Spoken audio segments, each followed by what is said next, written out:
In 1957, President Eisenhower said plans are worthless, but planning is everything. What he meant by that is planning for the unexpected is pretty difficult. So how do we do that? Well, the world really hasn't come up with a good answer yet. Because as we look across all sectors, we see many strategic plans laying unimplemented in office shelves. This happens because we have several inaccurate assumptions about planning, one of which dates back to the time of the dinosaurs, who lived for 250 million years in stable conditions. This allowed them to grow big and to diversify. But when those conditions changed, the dinosaurs collapsed. Over the past 10,000 years, human civilization has enjoyed relatively stable conditions too, which has allowed it to grow big and to diversify. But as those conditions have changed, many human societies also have collapsed. Now you look at many planners today and they act as if we are living in a very stable world. This illusionary world I call the plus world, for predictable, linear, understandable, and stable.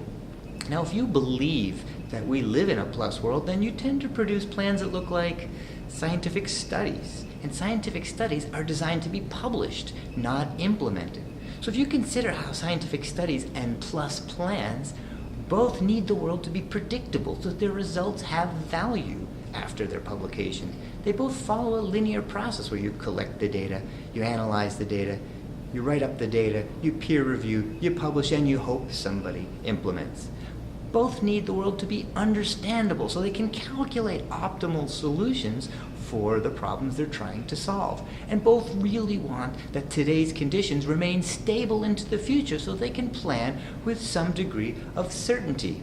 But we don't live in a plus world.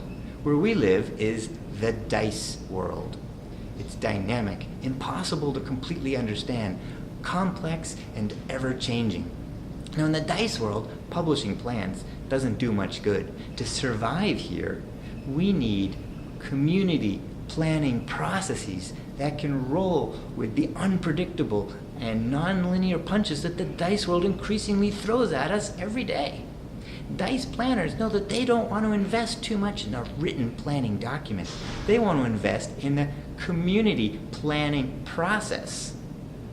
And they do that by facilitating a dialogue that strengthens the community to be able to generate local and new resources and ideas and the will to implement them and the ability to adapt and to learn and to resolve their conflicts and to grapple, to face the unexpected, which is increasingly agitated by climate change, by political instability, by technological advance, and by cultural evolution.